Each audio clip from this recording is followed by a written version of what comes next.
পরীক্ষা করার ১ নম্বর পদ্ধতি, যে কোনো আরবি মাসের প্রথম বৃহস্পতিবার থেকে এই আমলটা শুরু করতে হবে। প্রথমে আমরা যেটা বলেছি, আমিল হওয়ার নিয়ম। আমিল হওয়ার জন্য ওই যে আয়াতটা বললাম, এই সূরার এই আয়াতটা আপনাদের পড়তে হবে ১১০০ বার করে। ১১০০ বার করে এই আয়াতটা পড়তে হবে। ১১০০ বার পরে আপনি প্রথমে ইস্তেগফার পড়বেন, তারপর দরুদ শরীফ, তারপর ওই আয়াতটা ১১০০ বার পড়বেন রাত্রি ঈশার নামাজের পর। পরে আপনি আমল শেষ করে দেবেন। এইভাবে একটানা ২১ দিন করবেন। আর যদি মনে করেন এই আয়াতের আমি সব আরও অনেক রোগ নির্ণয়, অনেক হাজিরাতের আমিল হব, তাহলে আপনি এটা বারবার না করে একেবারে ৪১ দিন করে নিলে সব দিক থেকে তাহলে ফায়দাজনক হবে। এটা দিয়ে আলহামদুলিল্লাহ একটা অলৌকিক রোগ নির্ণয় করা যায়, যেটা দিয়ে যেসব মানুষরা বিশ্বাস করে না সেসব মানুষদের অনেক উপকার হবে ইনশাআল্লাহ। লিখে ফেলুন সবাই। আচ্ছা, সকলের লেখা হয়ে গিয়েছে? তাহলে আমরা যখন এই সিস্টেমে আমল করব, তাহলে আমরা এই আয়াতের আমরা আমিল হয়ে গেলাম। বুঝতে পেরেছি? আমরা তখন এই আয়াতের আমিল হয়ে গেলাম এবং ওই আয়াতের যতগুলো মুআক্কিল আছে তারা আপনার হুকুম ইনশাআল্লাহ শুনবে। ঠিক আছে? আপনার কথা শুনবে, তারা আপনার তাবে ইনশাআল্লাহ হয়ে যাবে। তারপরে আপনি যে কাজটা করবেন, আপনি রুগীকে উজু করে বসাবেন আপনার সামনে। ঠিক আছে? তারপরে আপনি ডিমের মধ্যে ওই আয়াতটা একবার লিখবেন। ডিমটা কিন্তু মুরগির ডিম নিলে ভালো হবে। ঠিক আছে? মুরগির মুরগির ডিম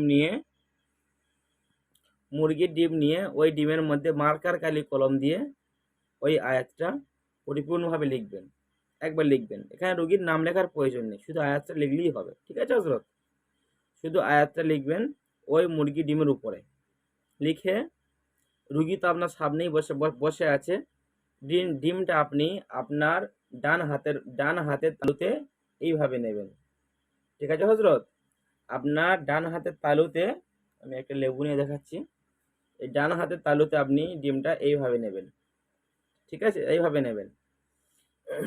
যেমন ডিমটা যেমন দাঁড়িয়ে থাকলে যেমন হয় সেইভাবে নেবেন। ডিমটা দাঁড়াবে না, আপনার হাতে পড়ে যাবে, তাই না? ডিমটা আপনার হাতে পড়ে যাবে। এই হাতে নিয়ে আপনি আল্লাহর কাছে আরজি করবেন, এ আমার রব্বি আল্লাহ, এই রোগীর রোগ নির্ণয় করার জন্য আল্লাহ আমি বসেছি। এই রোগীর আসলে কিসের সমস্যা হয়েছে রব্বি আল্লাহ, আপনি আমাকে জানার তৌফিক দান করুন।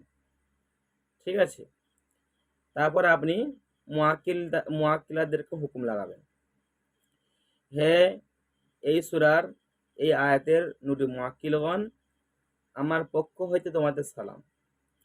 তোমরা আকাশে বাতাসে, পাহাড় পর্বতে, ঘুমন্ত অবস্থায়, জাগন্ত অবস্থায়, তোমরা যেখানেই থাকো, অনুগ্রহ করে আমার সালামটি গ্রহণ করুন। এই রোগীর নাম বলবেন। তখন এই রোগীর নাম তরুণ বলবেন আব্দুল্লাহ বিন আব্দুর রহমান।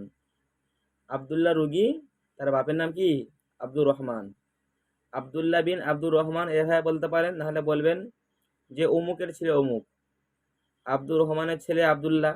এভাবে বললেন, এই রোগীর শরীরে যদি কোনো জিন শয়তানের কোনো খব্বিসের যে আকর্ষণ থাকে, তাহলে এই ডিমটা তোমার আল্লাহর হস্তে ডিমটা আমার হাত থেকে উঁচু হয়ে যাক, ডিমটা সোজা হয়ে যাক। আপনি এভাবে নিয়ত করে আপনি ওই লেবুর মধ্যে ফুঁক দেবেন। ঠিক আছে হযরত? লেবুর মধ্যে ফুঁক দেবেন। ফুঁক দেওয়ার পর আপনি বারবার সূরা ইখলাস পড়তে থাকবেন। আপনি প্রায় ১ মিনিট ২ মিনিট অপেক্ষা করবেন। যদি ডিম না দাঁড়ায় তাহলে আপনি আরও একবার করবেন। একই সিস্টেমে, একই আমলে।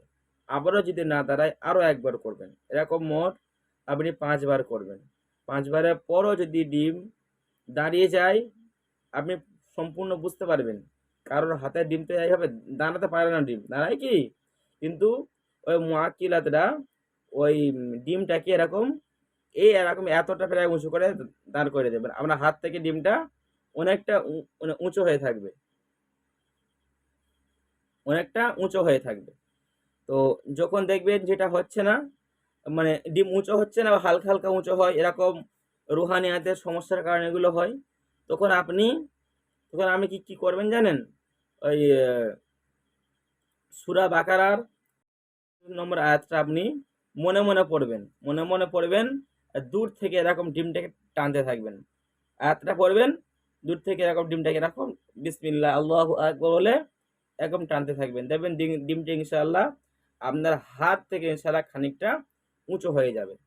যদি আপনার হাত থেকে ডিমটা খানিকটা উঁচু হয়ে যায়, তাহলে আপনি বুঝে নেবেন এই রুগীর জিনের সমস্যা, জাদুর সমস্যা, খন্নাসের সমস্যা, যে কোন রকম সমস্যা এই রুগীর হতে পারে। বুঝতে পেরেছেন? আর এটা 5 বার ট্রাই করবেন। 5 বার করার পর যদি এই রুগীর যদি কিছু না হয়, তাহলে আপনি বুঝে নেবেন এই রোগীর মানসিক সমস্যা, তাকে মানসিক ডাক্তার দেখাতে হবে। তার জ্বর হতে পারে, কাশি হতে পারে, সর্দি হতে পারে, তার পেটের মধ্যে কোনো সমস্যা হতে পারে। এইভাবে আপনি রোগ নির্ণয়টা ভালোভাবে ইনশাল্লাহ করতে পারবেন। এটা পরীক্ষিত এবং মুজাররব। এটা খুব আকর্ষণীয় একটা আমল। সকলে লিখে ফেলুন।